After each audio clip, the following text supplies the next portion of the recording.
भगवान विश्वकर्मा के पुत्र जिन्होंने कुंड बनाया, उस कुंड का जीर्णोद्धार अहल्याबाई होलकर ने किया।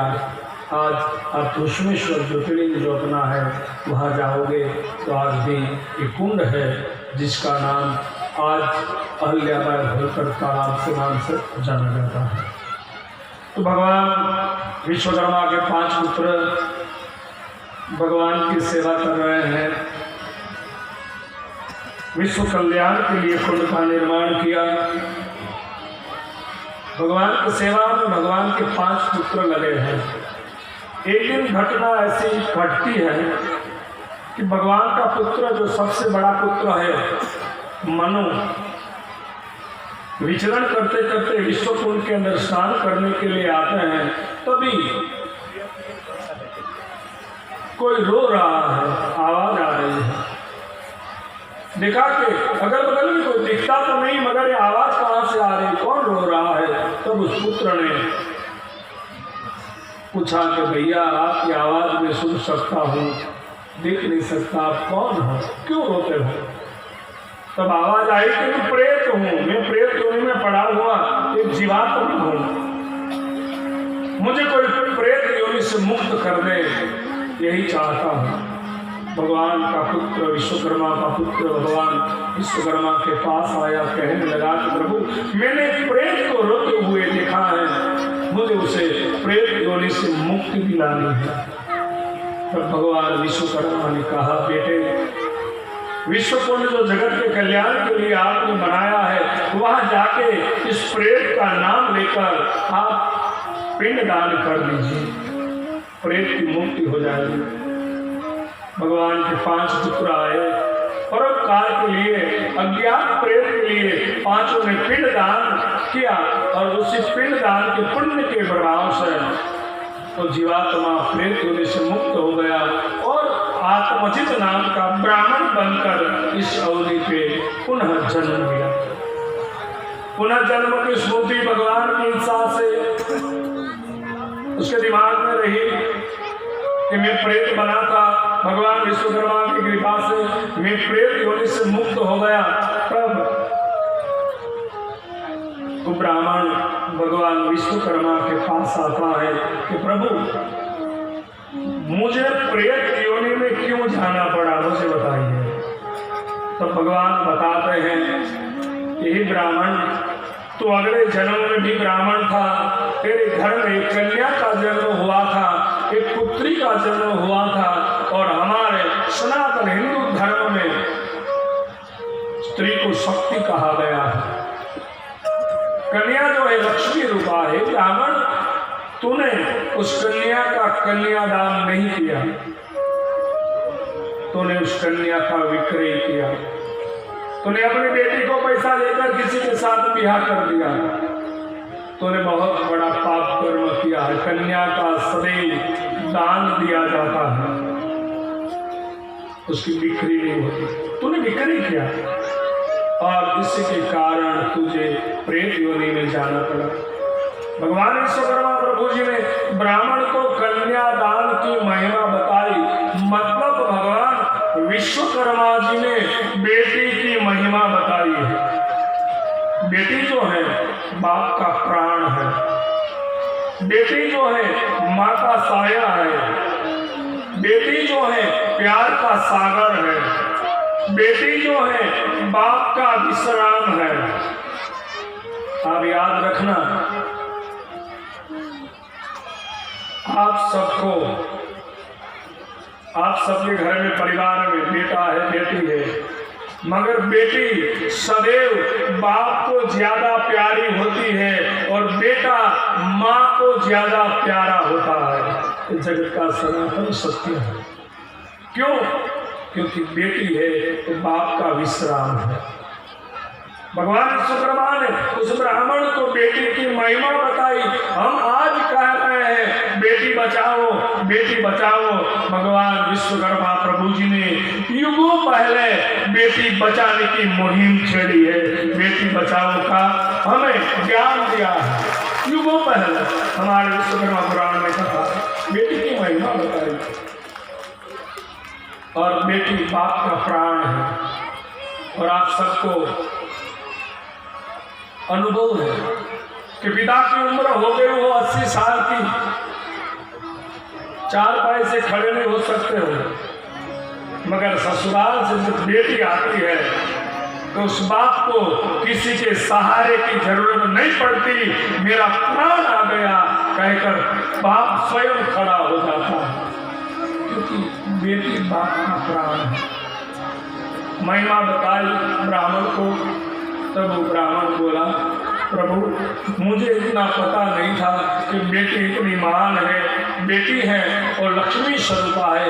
प्रभु मुझे एक बार अवसर प्रदान कीजिए, मैं विधि विधान से कन्यादान करना चाहता हूँ। तब वो ब्राह्मण ने भगवान से मांगा कि प्रभु मुझे एक बेटी की प्राप्ति हो, मैं कन्यादान करना चाहता हूँ। तो भगवान विश्वकर्मा ने कहा कि हे ब्रह्म देवता, आप विश्वकुंड में जाइए, स्नान करके अनुष्ठान कीजिए, ओम विश्वकर्मणे नमः इसी मंत्र का स्मरण करते हुए उस पुण्य के प्रभाव से आपके घर में संतति होगी, पुत्र की प्राप्ति होगी। ब्राह्मण आता है, विश्वकुंड के ऊपर आकर स्नान करके भगवान विश्वकर्मा का पंचाक्षर मंत्र जो है उसका ध्यान करता है। ओम विश्वकर्मणे नमो नमः, विश्वकर्मणे नमो नमः, विश्वकर्मणे नमो नमः, विश्वकर्मणे नमो नमः, ओम विश्वकर्मणे नमो नमः, विश्वकर्मणे नमो नमः, विश्वकर्मणे नमो नमः, विश्वकर्मणे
स्मरण किया। एक शापित अप्सरा पशु योनि में पड़ी थी, गाय बनकर दौड़कर आई, विश्वकुंड में गिरने से, विश्वकुंड का जल का स्पर्श होने से, पशु योनि से पुनः वो अप्सरा बालिका बनकर कुंड से बाहर आई और ब्राह्मण उस बालिका को लेकर भगवान विश्वकर्मा के पास आया और भगवान विश्वकर्मा को कहने लगा, हे प्रभु, इस बालिका प्रसाद के रूप में आपकी कृपा से मुझे मिली है, मैं अपने घर ले जाऊंगा और उसकी बड़ी होने के बाद मैं विधिवत कन्यादान करूंगा, प्रभु आप अवश्य पधारो। भगवान ने कहा कि आपकी बेटी की शादी में, विवाह में मैं जरूर आऊंगा। ब्राह्मण अपनी बेटी को लेकर घर आया, बेटी बड़ी हो गई, दान दोनों से ब्राह्मण के वहां बेटी का विवाह हुआ। भगवान विश्वकर्मा 5 पुत्रों को साथ लेकर, कुबेर भंडारी को साथ लेकर ब्राह्मण के घर आए हैं। जब कन्यादान हुआ, भगवान विश्वकर्मा के 5 पुत्रों ने कन्यादान का संकल्प किया और ब्राह्मण की बेटी को कन्यादान में भूमि, सुवर्ण, हाथी, घोड़ा, रथ आदि संपन्न देकर कन्यादान का संकल्प पूर्ण किया। कन्यादान के समय दान देने की एक महत्ता है। भगवान ने अपने 5 पुत्रों के पास कन्यादान का संकल्प कराया। फिर भगवान विश्वकर्मा जब वर वधू विवाह संपन्न होने के बाद भोजन लेने के लिए बैठे, तब भगवान विश्वकर्मा ने वर वधू का पूजन किया। भगवान के पुत्र कहने लगे कि प्रभु, आप तो स्वयं जगत पिता हैं और आप इसकी पूजा कर रहे हो। तो भगवान ने कहा कि वर किसी का पुत्र नहीं है, साक्षात वैकुंठपति का स्वरूप है, और ये बेटी आज किसी की बेटी नहीं है, साक्षात दुर्गा का स्वरूप है। इसलिए मैं पुण्य पाने के लिए इसकी पूजा करता हूँ। भगवान ब्राह्मण के वहाँ कन्यादान संपन्न होने के बाद, विवाह संपन्न होने के बाद नीलाचल पर्वत के ऊपर आए, तब भगवान के 5 पुत्र कहने लगे कि प्रभु, बेटी की कन्या की पूजा करने का, कन्यादान का इतना बड़ा महिमावन फल मिलता है, तो हमें भी कन्यादान करने की इच्छा जागृत हुई। मगर पिताजी, हम तो 5 भाई हैं, हमारी कोई बहन तो है नहीं। तब भगवान विश्वकर्मा जी कहने लगे कि हे 5 पुत्र, आपके मनोरथ पूर्ण करने के लिए एक दिन हम नीलाचल पर्वत के ऊपर कन्यादान करेंगे। एक बेटी का नहीं, 2 बेटी का कन्यादान करेंगे। मैं स्वयं पुत्रियों को प्रकट करूंगा, जैसे मैंने आपको मेरे 5 मुख से प्रकट किए हैं। मैं 5 मुख से 5 पुत्रों को प्रकट किए, वैसे ही 2 हाथों से 2 बेटियां को प्रकट करूंगा और कन्यादान का आपका संकल्प है वो पूर्ण कराऊंगा। समय बीतने लगा। अब भगवान विश्वकर्मा स्वयं, जो जगत पिता है, उसकी बेटी बनकर कौन आएगी? कौन आएगी कि जो भगवान विश्वकर्मा की बेटी बने? तब भगवान विश्वकर्मा जी एक दिन अपने 5 पुत्रों को कन्यादान का पुण्य प्राप्त हो, उसी कारण आश्विन मास की शुक्ल नवरात्रि के दिन आए और भगवान विश्वकर्मा स्वयं देवी की उपासना करने बैठे। मार्कंडेय पुराण में ऐसी कथा है, कृपया ये चरित्र जो है शांति से सुनिएगा। ये चरित्र देवी का प्रादुर्भाव इस विश्वकर्मा कथा का हृदय है, और इस कथा के अंदर भैया के मेरे भैया, अब जो भी आए उसको पीछे बैठा दो, आगे लेके मत आओ, कोई भी आए बाहर बिठा दो।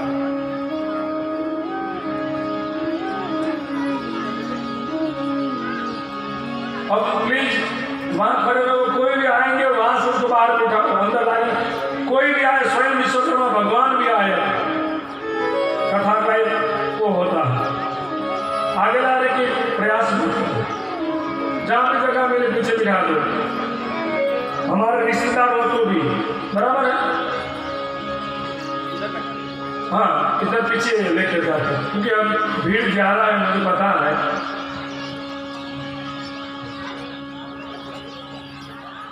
ये चरित्र जो है देवी का,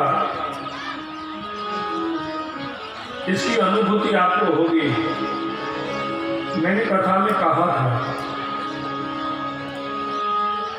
कि आपको विद्या की प्राप्ति करनी है तो आप सरस्वती की पूजा करोगे, आपको लक्ष्मी चाहिए, धन दौलत, तो आप लक्ष्मी की पूजा करोगे। मगर आपको पता है कि आपके घर में संतति नहीं है, शादी के बाद 10 साल बीत गए, बेटा बेटी नहीं हो रहा है, तो ऐसी कौन सी देवी है जो संतति देती है, हमें संतान देती है?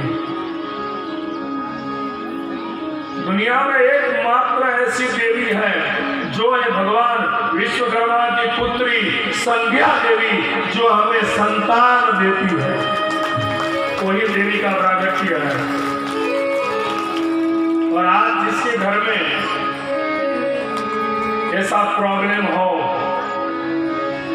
आज संकल्प करें, आपको कोई बड़े यज्ञ नहीं करने हैं, संज्ञा देवी को आज प्रार्थना करें, जब दर्शन खुलेंगे यहाँ, ये संज्ञा देवी की पूजा सुबह की गई है, उसके दर्शन खुलेंगे, तब उसको दंडवत करके संज्ञा देवी के पास आप मांगिए।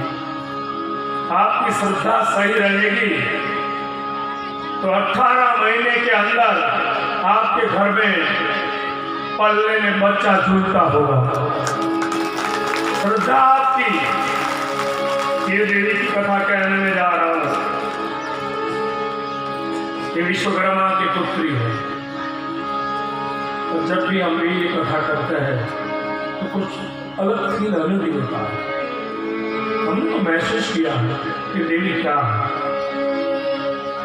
ये तो जगत पिता है, नव दुर्गा का अंश स्वयं भगवान विश्वकर्मा के यहाँ पुत्री के रूप में आया है। तो मार्केट पुराण में ऐसी कथा है कि जब चंड मुंड, रक्त बीज, धूम्रलोचन, महिषासुर आदि असुर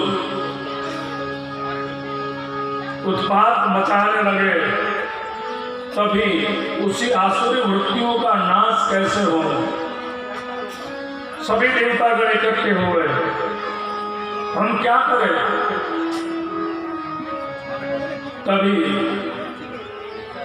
भगवान ने बताया कि आप सभी देवतागण प्रार्थना कीजिए, और उसी प्रार्थना से आपके शरीर से एक तेज निकलेगा, और वही तेज से देवी का प्रागट्य होगा, और वही देवी आपके मनोरथ पूर्ण करेगी। मार्किंग पुराण। तभी सभी देवता मिलकर देवी की प्रार्थना करते हैं। अन्ये साचैव देवानां शक्रादिना शरीरद निर्गतं समूह तेज शतचैक्यं समगच्छत।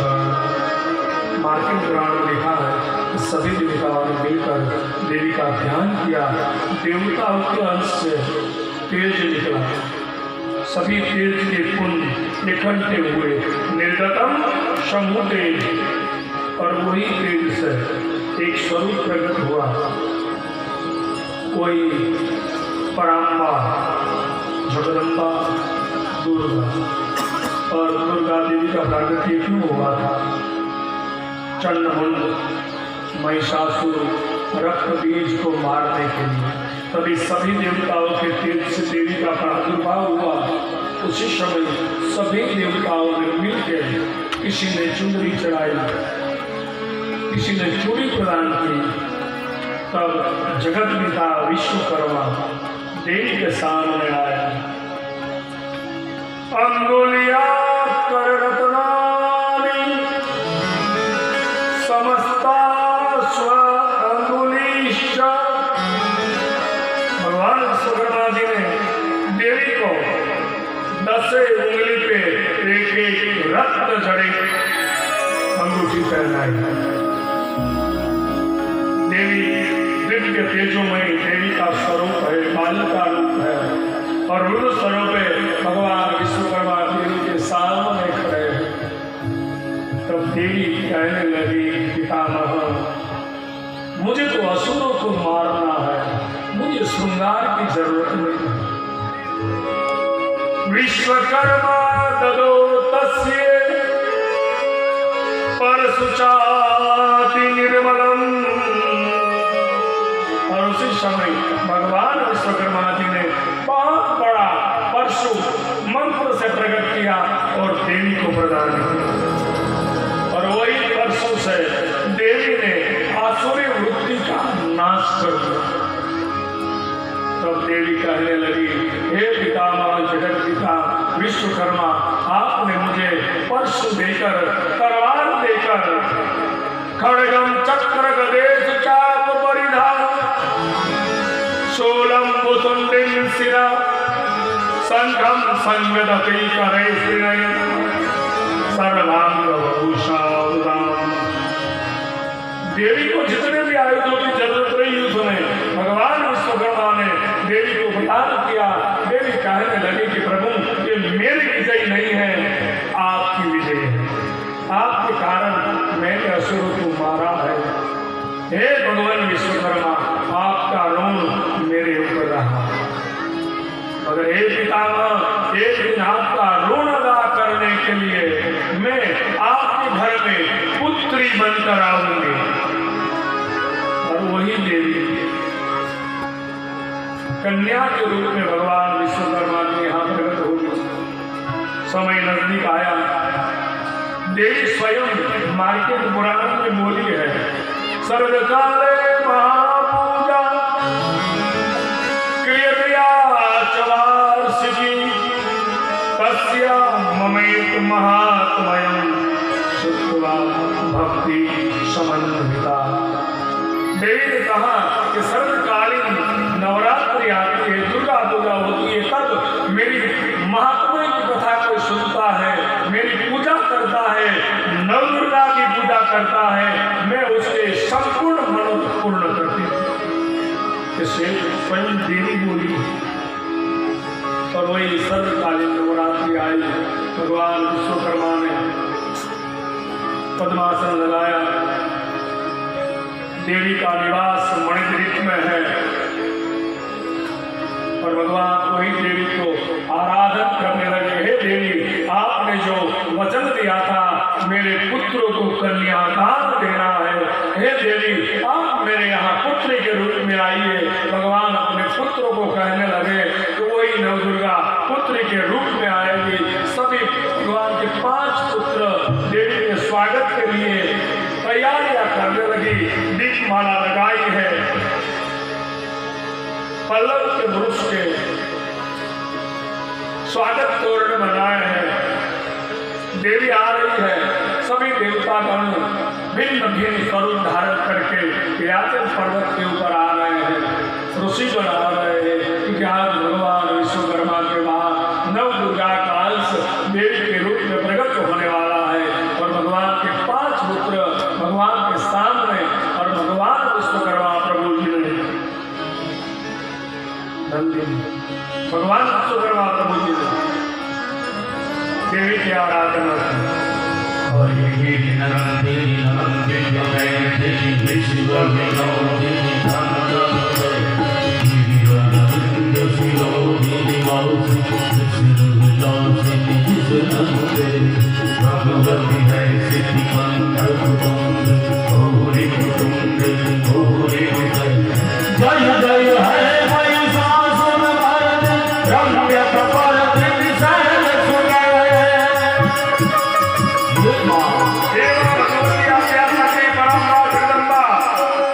मणिद्वीप में विराजमान है। भगवान विश्वकर्मा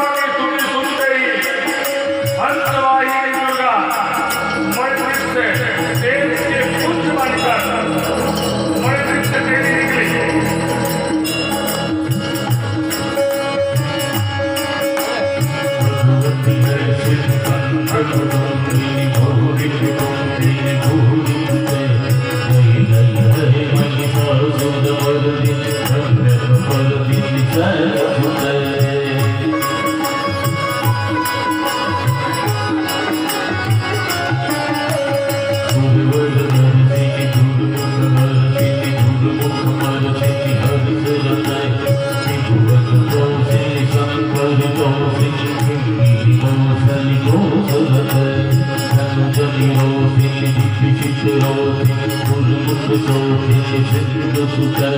जय जय है महिषासुरमर्दिनी रम्यकपर्दिनी शैलसुते देश का पुंज गिराजन पहाड़ के ऊपर आया। भगवान विश्वकर्मा ने बरदासा लगाया। देवी का स्वागत करने के लिए भगवान विश्वकर्मा जी ने अपने दोनों हाथ देवी के स्वागत के लिए उठाए।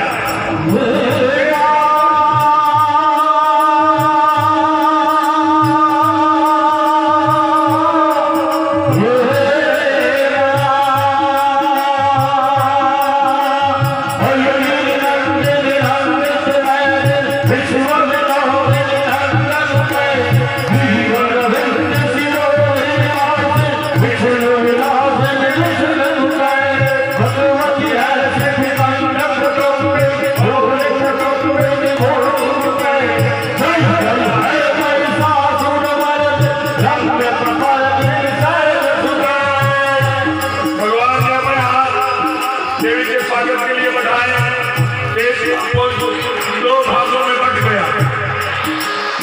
एक देश का पुंज भगवान के दाहिने हाथ में, दूसरा देश का पुंज भगवान के बाएं हाथ में, और कोई हाथों से देवी का प्रादुर्भाव हुआ।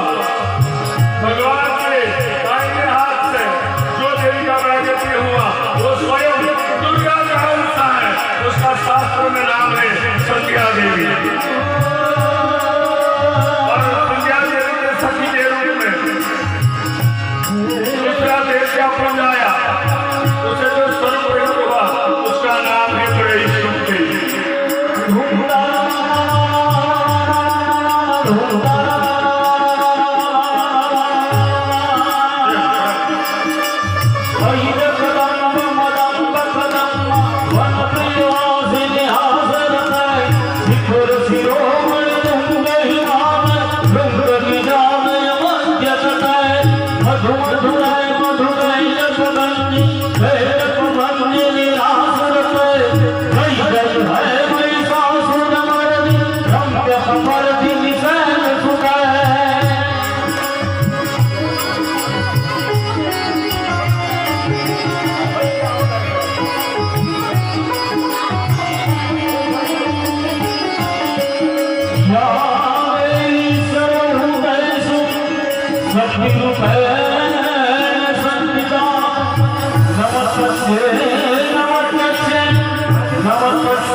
के यहाँ वैसे भगवान की प्रार्थना से संज्ञा और वैष्णवी का प्रादुर्भाव हुआ।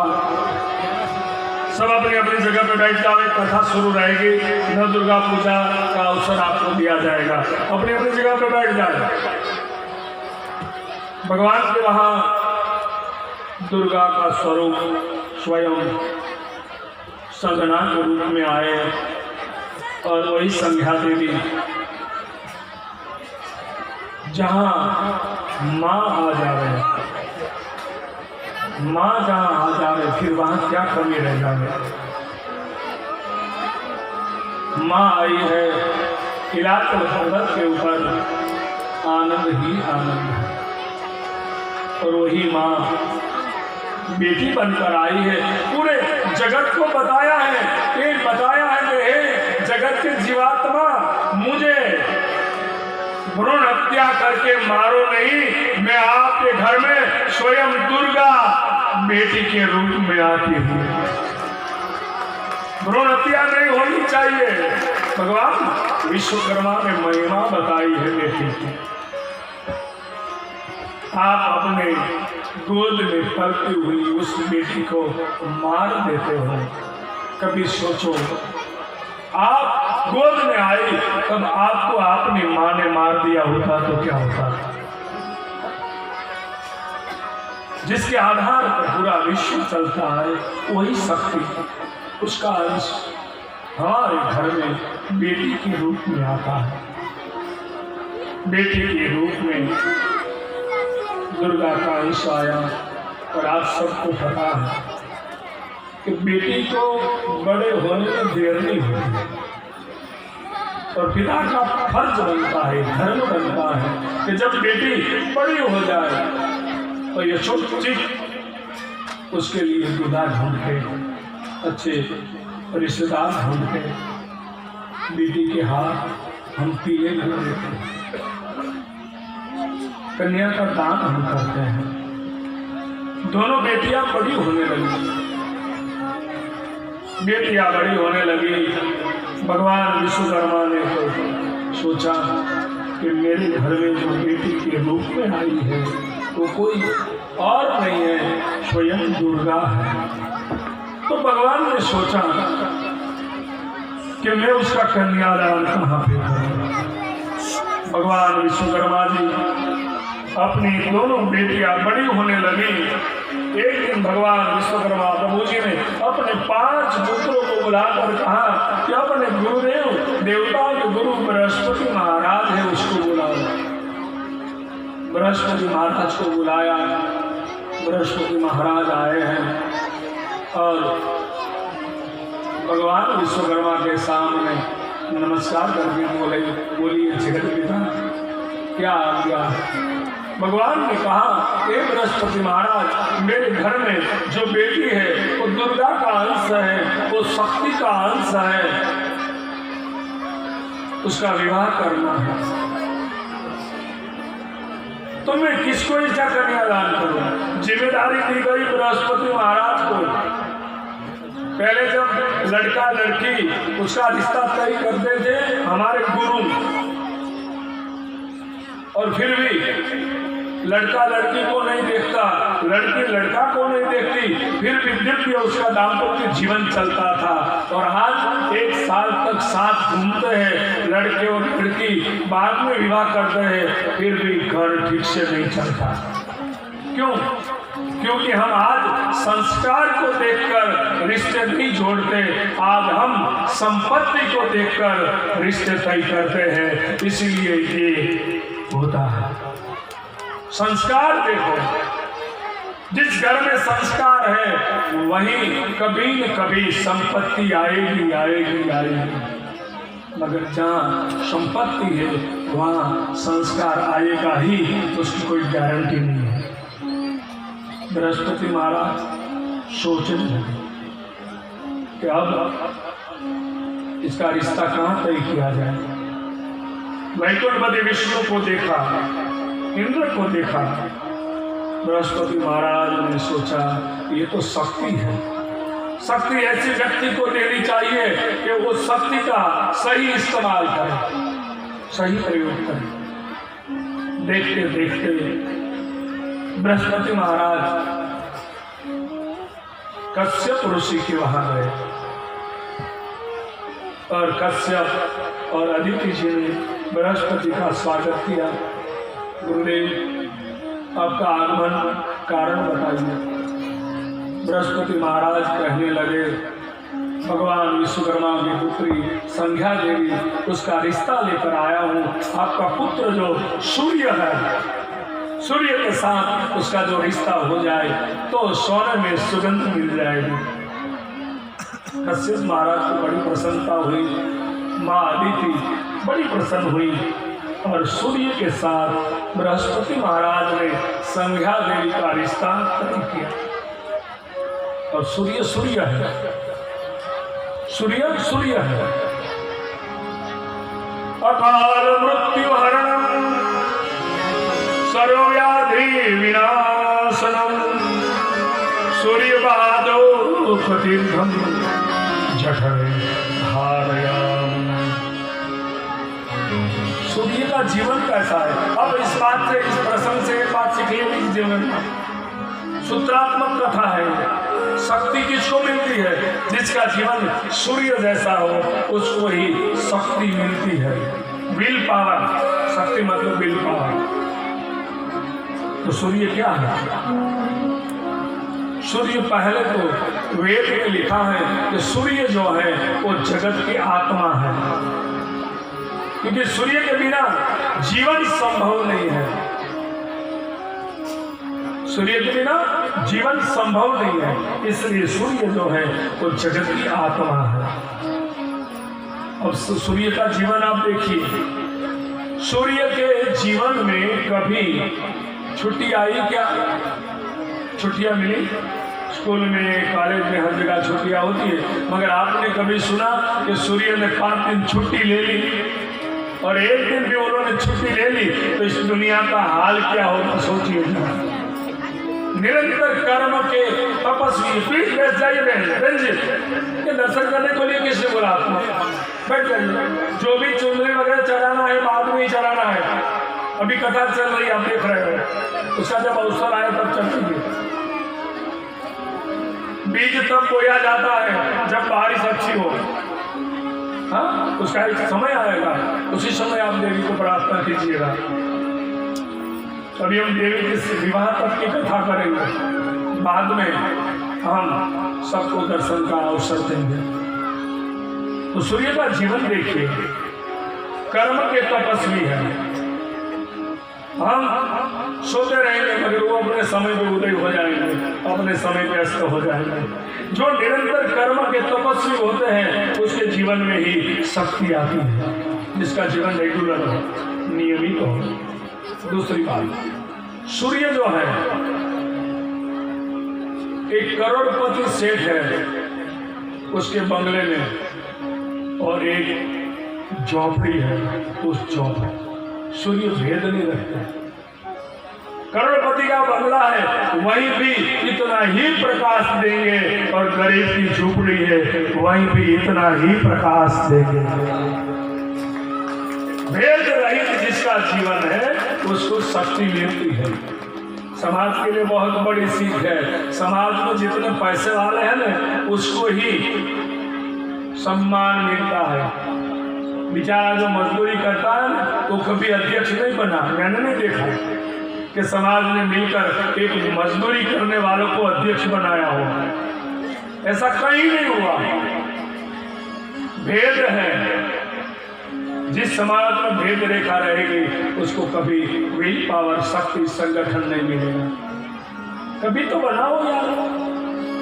हमारे यहाँ तो एक ही बात है, नाम बड़ा हो, पैसे वाला हो, काम का खोटा हो, बना दो अध्यक्ष। अरे पैसे वाला पैसा दो ने, अध्यक्ष किसी और को बनाओ। सबको अपने कुछ अध्यक्ष को मैंने समाज में देखे हैं, कान से सुनते नहीं, आंख से देख नहीं पाते, फिर भी कुर्सी नहीं छोड़ते। भगवान छुड़ाए उसको, और भगवान भी ऐसा है, 90 साल के हो जाते हैं तो भगवान ने कहा समाज का अध्यक्ष बना वो ठीक है, यहाँ आएगा तो मुझे भी सुख चैन नहीं लेने देगा, इसलिए उसकी आयु लंबी होती है। ऐसे अध्यक्ष होते हैं उसकी आयु लंबी होती है, मरता भी नहीं, मगर भेद नहीं रखते। सूर्य का जीवन बिना भेद का है। और दूसरी, सूर्य को सुबह में कोई अर्घ्य देगा, प्रणाम करेगा, उसको ही प्रकाश मिलेगा। सूर्य को गालियां देगा नहीं, उतना उनको भी इतना ही प्रकाश मिलेगा। जो प्रणाम करेगा उसको ही उतना ही प्रकाश मिलेगा। इसलिए समाज में कोई आपको गालियां दे उसको भी इतना ही सम्मान दो, कोई प्रणाम करे उसको भी इतना ही सम्मान दो। भेद मत रखो, द्वेष मत रखो। बृहस्पति महाराज ने तय कर दिया कि सूर्य ही ऐसा व्यक्ति है कि उसको ये शक्ति दी जाए। रिश्ता तय कर दिया। रिश्ता तय करके बृहस्पति महाराज भगवान विश्वकर्मा के घर आए नीलाचल पर्वत के ऊपर, और वहां आकर प्रभु जगत पिता आपकी पुत्री संध्या का मैंने रिश्ता कश्यप आदित्य के पुत्र सूर्य के साथ तय कर दिया है। तो भगवान अब आपने रिश्ता तय कर दिया है तो विवाह का शुभ मुहूर्त निकाले, देरी किस बात की? तब बृहस्पति महाराज बोले तदेव रगनम सुदिनम तदेव ताराबलम चंद्रबलम तदेव। महाराज सूर्य और संध्या का विवाह का मुहूर्त नहीं होता, जिस समय उसका विवाह हो वही शुभ मुहूर्त बन जाता है। तुरंत निमंत्रण पत्र देने के लिए तैयारियां करने के लिए 5 पुत्रों को बुलाया। वास्तु पुरुष को निमंत्रण का काम सौंपा गया। अंकासुर था, उसको भंडारे का काम सौंपा गया। 5 पुत्र जो हैं वो नीलाचल पहाड़ के ऊपर सभी व्यवस्था में लग गए। नीला और नीलाचल भगवान विश्वकर्मा के परम भक्त है, जो मेहमान आ रहे हैं उसके स्वागत में लग गए। सब तैयारियां होने लगी। कभी आप समय निकाल के विश्वकर्मा भगवान ने जो राम संज्ञा का विवाह किया है उस चरित्र को पढ़ना, मैनेजमेंट कैसे किया जाता है उसमें बताया। पूरी तैयारियां हो गई, हर जगह पे निमंत्रण दिया गया। वास्तु को निमंत्रण देने के लिए भेजा। 18 बार वनस्पति, 7 समुंदर, 88,000 ऋषि मुनिगण, 10 दिक्पाल, 36 प्रकार के राग रागनी, 48 प्रकार के जो अग्नि, 9 खंड पूरे विश्व को निमंत्रण दिया। 9 खंड है यहाँ पे। सिर्फ तारा मंडल, चंद्र मंडल, नक्षत्र मंडल और सूर्य मंडल तो सब बाराती बनकर आएंगे। विवाह की तैयारियां होने लगी और सबको आमंत्रण पहुंचा दिया। वास्तु पुरुष ने 2 जगह पे आमंत्रण देना भूल गया। कभी कभी ऐसा प्रसंग आता है ना घर में कि इतनी खुशियां बढ़ जाती हैं कि हम नजदीकी रिश्तेदार को ही भूल जाते हैं। मगर जो सच्चा रिश्तेदार है ना वो बिना आमंत्रण आके अपने प्रसंग में खड़ा रहकर अपनी सेवा प्रदान करता है, वो सच्चा रिश्तेदार है। और जो कहने का रिश्तेदार है, दिल का खोटा है, तो क्या कहेगा? गमरिया में कथा हो रही है, मुझे कहाँ निमंत्रण मिला है? निमंत्रण मिला होता तो मैं जाता, मुझे निमंत्रण नहीं है। जो सच्चा रिश्तेदार होता है ना उसको निमंत्रण की जरूरत नहीं होती, स्वयं संदेशा मिलते ही आकर बैठ जाता है, वही सच्चा रिश्तेदार है। अभी सोशल मीडिया है ना, सोशल मीडिया के माध्यम से पूरे भारत को पता है, पूरे हिंदुस्तान को नहीं, सोशल मीडिया के माध्यम से पूरे विश्व को पता है कि गमरिया में विश्वकर्मा कथा चल रही है। आज आप धर्म कार्य में बिना निमंत्रण आप जा सकते हो, गुरु के घर बिना निमंत्रण आप जा सकते हो, मित्र के घर बिना निमंत्रण आप जा सकते हो, माता पिता के घर बिना निमंत्रण आप जा सकते हो, शास्त्रों में लिखा है, वहां निमंत्रण की जरूरत नहीं। सब जगह कुबेर को निमंत्रण नहीं दिया था वास्तु में, कुबेर भी विवाह में आ गए। हिमालय महाराज भगवान विश्वकर्मा के वहां आए, प्रभु जी मुझे सेवा का प्रकल्प दीजिए। तब भगवान ने कहा आप कौन सी सेवा स्वीकार करोगे? हिमालय महाराज ने कहा प्रभु जान का बारात का जानी वासा हिमालय में रख दो। विवाह है दक्षिण, जानी वासा उत्तर में, हिमालय में जानी वासा रखा गया। शुभ घड़ी मंगल घड़ी आ गई। ब्रह्मा जी स्वयं 4 वेदों को लेकर आए, वेद मंत्र के घोष होने लगे। भगवान सूर्य नारायण और संध्या देवी का विवाह संपन्न हुआ। 5 पुत्रों ने भूमिदान, स्वर्ण गौदान संकल्प कर करके लोगों ने दिया। कन्यादान का पुण्य लोगों ने मन भर कर लूटा। मगर कई लोग ऐसे होते हैं ना जो ज्यादा बुद्धिशाली होता है ना, वो तर्क करते हैं कथा में कि मानो आदमी क्लास 1 ऑफिसर भी हो, कलेक्टर हो, मगर उसकी शादी जब रहती है तो उसको छुट्टी लेनी पड़ती है, वही वो दूल्हा बनकर जाएगा ना। तो कई लोग हमें प्रश्न करते हैं महाराज जब सूर्य नारायण भगवान दूल्हा बनकर आए तब तो अंधेरा हुआ होगा ना, हमें ऐसा प्रश्न करते हैं। मगर ऐसे अज्ञानियों को हम क्या जवाब दे रहे हैं? एक बार आप शास्त्रों को पढ़ो, सूर्य एक नहीं है। कितने सूर्य है? 12 सूर्य है। कितने? 12 आदित्य, 12 सूर्य है। विवस्वान, अधिमा, पूषा, त्वष्टा, सविता, भग, धाता, विधाता, वरुण, मित्र, इंद्र, त्रिविक्रम, ये 12 सूर्य है। उनमें से विवस्वान नाम का सूर्य है, उसके साथ संध्या देवी का विवाह हुआ था। हर महीने का सूर्य अलग है, प्रति मास सूर्य बदलता है। तो 12 महीने के 12 सूर्य हो गए। जब विवस्वान आए होंगे तब उसकी ड्यूटी नहीं रही होगी। सीधी सी बात है। तर्कवादी वो तर्क करते हैं और कभी प्रभु को पा नहीं पाएंगे, समझ नहीं पाएंगे। तो विवाह संपन्न हुआ, सभी को बड़ी प्रसन्नता हुई। पूरे बाराती हैं, जितने भी रिश्तेदार हैं बड़ी प्रसन्न मन से। मगर एक आदमी, एक व्यक्ति रो रही है, खाना भी नहीं खाया। देखा कौन है? रांदल के साथ, संध्या के साथ। संध्या का एक नाम रांदल है, गुजरात में उसको रांदल देवी कहा जाता है। संध्या देवी का बहुत मंदिर है गुजरात। संध्या के साथ उसकी सखी के रूप में जो दुर्गा का अंश है, उसका नाम है बृहस्पति। वो रुठ गई। इला देवी ने पूछा क्यों रूठी? कि मैं और संध्या एक साथ प्रकट हुई तो उसका विवाह कर दिया, मेरा क्यों नहीं? इसलिए रुक गई। तभी भगवान विश्वकर्मा ने तुरंत निर्णय कर लिया कि इस विवाह के अंदर राजा महाराज आए हैं, देवतागण आए हैं, ऋषि मुनि आए हैं, वही बेटी बृहस्पति आप वरमाला लेकर निकलो और सभा में जाओ, जो भी आपको अच्छा लगे उसके गले में वरमाला डाल दो। बृहस्पति वरमाला लेकर निकली, सभा में आई।